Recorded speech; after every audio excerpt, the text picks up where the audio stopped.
Hello guys, for today's video nga pala, ay yan pala at yan magdodrawing ako and nakadrawing na pala ako ng flower and magko-color. Sabihin nyo na lang, mag-comment na lang kayo sa YouTube channel ko. Ayun, napapanood ko naman, diba guys? Then, mag-comment kayo ng emoji kung anong gusto nyo. I-drawing ko kagaya flower na yan.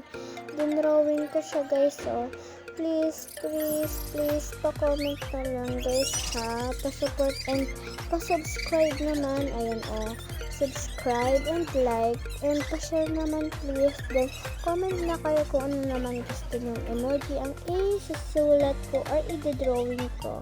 Ayan, nag-ano nga lang ako, ayan, nagko-color lang ako saglit, then mamaya patapos na yan. Sinusulat-sulatan ko na lang kanina maganda para may design. Syempre, ayaw na ba yun? May design. Ay, ang ganda talaga ng alcohol na color. Kagaya na nga nun noon pastel lang, mga ganon, yung pang batang color. So ngayon meron ng color na ganyan. Buti nga nakabili ako kasi nga may pera ako. Joke lang. Ay, ayan, patapos na nga. Ay, ayan,